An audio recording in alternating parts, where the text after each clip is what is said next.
Kembali lagi di Cerita Cinta Channel. Jangan lupa like, comment, and subscribe ya. Terima kasih. Aku bisa makan sendiri, gak perlu disuapi. Inayah gugup sekali saat ini. Ibrah hanya menjawab seperti itu, lalu menikmati coklat itu sendiri. Inayah melirik ke arah jam tangannya. Tanpa terasa, ternyata jam sudah menunjukkan pukul 16.25. Mas Ibrah, apa boleh aku pulang lebih awal hari ini? Kenapa? Apa ada hal yang mendesak? Tanya Ibra mengerutkan dahinya. Aku mau pergi sama teman-temanku, boleh ya? Kenapa aku seperti sedang minta izin sama pacar sih? Yasmin, tanya Ibra. Inayah hanya mengangguk mengiyakan. Yas, maafkan aku, lagi-lagi harus membawa-bawa namamu. Kemana kalian akan pergi? Tanya Ibra lagi. Masih belum tahu, mungkin hanya makan bakso di dekat kampus kami dulu, jawab Inayah asal. Oh, ya pergilah, ucap Ibra. Terima kasih mas, aku pamit ya. Inayah meninggalkan ruangan itu. Ya, hati-hati. Akhirnya Inayah bisa bernafas lega. Ia keluar dari gedung perusahaan dan sudah menenteng tasnya. Lalu ia mengambil ponselnya dan mengirimkan pesan kepada Ricky. Bang Ricky, aku udah pulang dari kantor. Kita ketemu di mana? Gak usah dijemput, aku pergi sendiri aja. Pesan terkirim. Tak lama kemudian ia menerima panggilan dari Ricky. Dalam panggilan, halo? Kita ketemu di Cafe Nuansa, aku on the way sekarang, ucap Ricky dari dalam panggilan. Ya, baiklah, aku juga akan memesan taksi sekarang. Hati-hati Ina, sampai ketemu di sana. Panggilan berakhir. Inayah sudah berada di dalam taksi menuju tempat yang sudah ditentukan Ricky, mantan pacarnya. Sebenarnya niat Inayah mau menerima ajakannya untuk bertemu adalah karena ingin mendengarkan penjelasan dari Ricky. Sekitar setengah jam perjalanan, akhirnya Inayah tiba di kafe tersebut dan ia sudah mendapati Ricky berada di sana dan melambaikan tangannya kepada Inayah. Ia menghampirinya. Apa kabarmu? Tanya Ricky. Baik, jawabnya singkat. Kamu tambah cantik. Terima kasih. Kenapa kamu jadi dingin begini? Mana ceria dan tawamu yang dulu itu yang aku suka? Inayah menghela nafas kasar. Bang, maaf ya, aku nggak punya banyak waktu. Sekarang aku cuma mau penjelasan kenapa saat kamu berangkat kuliah ke Jogja, kamu menghilang tanpa kabar. Kamu ninggalin aku begitu saja seperti sampah. Inaya menahan emosinya saat mengingat kejadian 5 tahun yang lalu. Aku nggak bermaksud meninggalkanmu. Waktu itu aku hanya ingin fokus belajar. Kamu tahu kan, kuliah kedokteran itu sangat berat. Begitu banyak yang harus aku pelajari. Jelasnya. Alasan. Lantas jika kamu memang mau fokus belajar, kenapa kamu pacaran? Oh iya, aku sadar, aku sama sekali bukan levelmu. Aku tahu sejak kita pacaran, keluargamu yang kaya raya itu gak setuju karena aku hanyalah seorang gadis miskin. Ucap Inayah gemetar, jantungnya berdegup kencang. Laki-laki di hadapannya itu dulu pernah sangat ia cintai semasa SMA, namun sekarang sama sekali tidak. Inayah, gak seperti itu. Aku masih mencintaimu sampai sekarang. Dan ayo kita menikah. Aku akan katakan pada orang tuaku. Inayah terbelalak saat mendengar ajakan Ricky. Maaf bang, aku gak bisa. Tolak Inayah mentah-mentah. Alasannya? Ricky mencoba mencengkram tangan Inayah, namun ia segera menariknya.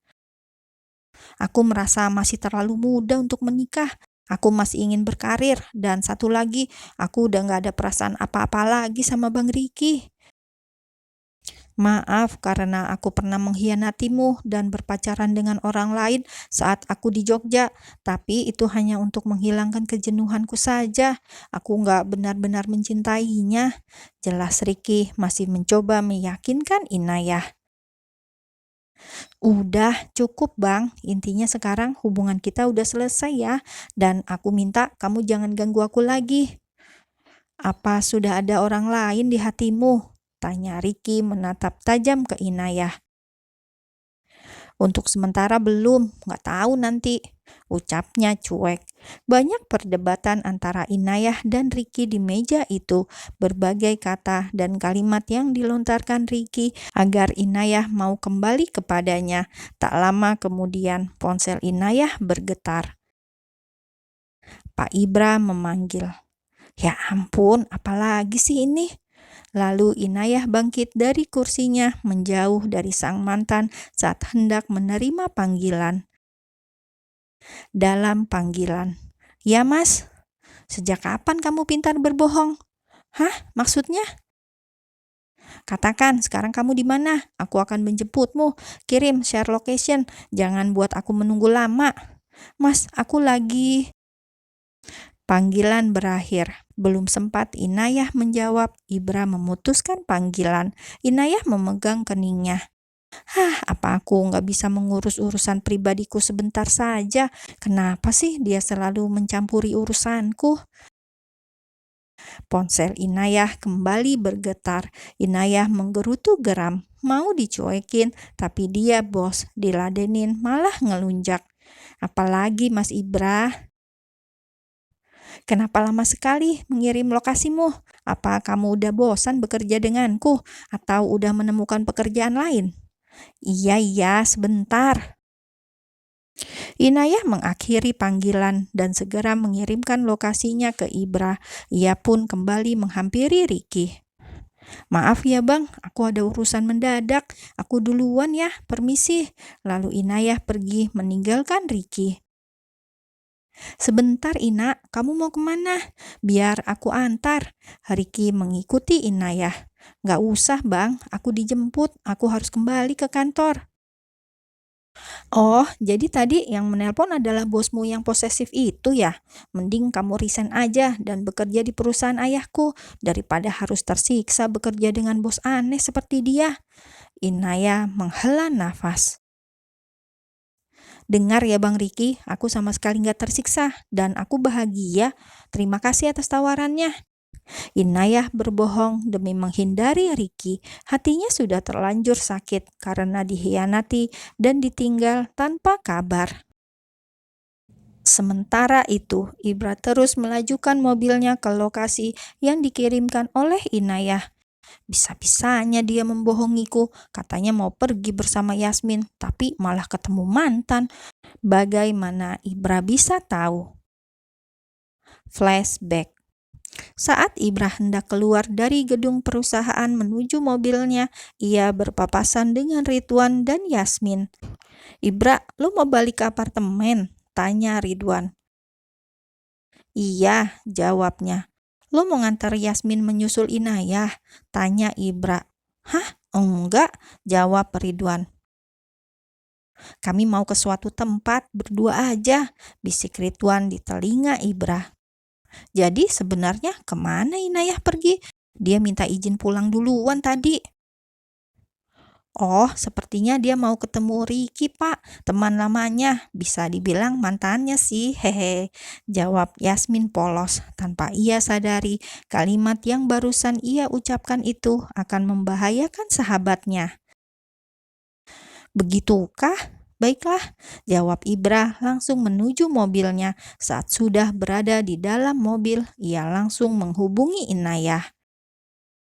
Setengah jam kemudian, Ibra sudah tiba di kafe tempat Inayah dan Ricky bertemu. Matanya mencari-cari di mana mereka, tapi Ibra tidak mendapatinya. Ia pun kesal karena merasa ditipu lagi oleh Inayah. Tak lama kemudian, ia melihat sosok yang ia cari keluar dari lorong, dan ternyata Inayah pergi ke toilet. Inayah sudah melihat Ibra dan mendekatinya. "Kenapa kamu sendirian? Mana mantan kamu?" tanya Ibra dengan nada ketus. "Udah pulang," jawab Inayah jutek tak mau kalah. "Ayo, aku antar kamu pulang." Menarik tangannya hingga ke mobil, membukakan pintu mobil dan memaksa Inayah masuk. Ya Allah, punya bos gini amat. Sabar Inayah, sabar, gumamnya sambil mengelus dada. Ridwan dan Yasmin sudah sampai di sebuah restoran mewah dan romantis dengan gemerlap lampu-lampu hias yang menyinari di setiap sudut ruangan. Mereka duduk saling berhadapan. Yasmin sepertinya sudah bisa menduga mengapa Ridwan mengajaknya ke sini. Mas Ridwan, panggilnya pelan. Aku jadi kepikiran sama Inayah. Sepertinya saat aku mengatakan Inayah sedang ketemuan dengan mantannya, raut wajah Pak Ibra langsung berubah. Aku jadi merasa bersalah, ucap Yasmin. Udah, nggak apa-apa, biarkan mereka berdua memulai kisah cintanya, sama seperti kita. Mengambil tangan Yasmin. Mas, panggilnya lagi. Apa menurut kamu Pak Ibra mulai menyukai Inayah? Bisa jadi, tapi Ibra itu sulit ditebak. Aku mengenalnya lebih dari separuh usiaku, tapi terkadang masih nggak ngerti sama jalan pikirannya. Pernah waktu SMA, dia udah deket banget sama cewek. Ternyata cuma dia anggap teman. Jelas Ridwan. Begitu, jawab Yasmin singkat.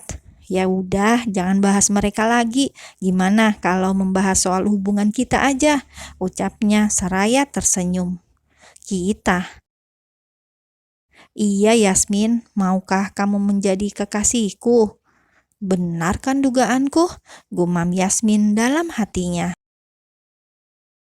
Beri aku waktu mas, kita baru kenal beberapa hari. Aku gak mau terburu-buru, jawab Yasmin tak lupa dengan senyumnya. Baiklah, aku akan menunggu, jawab Ridwan. Dalam perjalanan, kamu mau langsung pulang? Tanya Ibra menoleh ke Inayah yang hanya diam sejak tadi. Ya mas, jawabnya. Aku tahu kamu marah, tapi aku lakukan ini semua demi kebaikan kamu, Nayah, ucapnya lembut.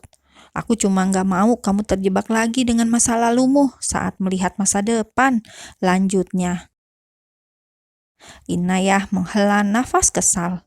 Apapun itu mas, mulai sekarang berhenti mencampuri urusan pribadiku ya. Kenapa? Bukankah kita ini teman? Ya sama seperti kamu dan Yasmin. Pasti mereka juga akan memberi saran demi kebaikanmu, sama seperti aku. Ya terserahlah, jawab Inayah singkat. Tak lama kemudian mereka sudah tiba di depan rumah Inayah. Terima kasih tumpangannya Mas Ibra, hati-hati, ucap Inayah saat turun dari mobilnya. Ibra tak menjawab apapun dan langsung melajukan mobilnya. Sepanjang perjalanan, ia terus memikirkan mengapa akhir-akhir ini urusan Inayah selalu menjadi urusannya. Sejak kapan aku peduli dengan orang lain, terlebih dia yang baru aku kenal beberapa hari?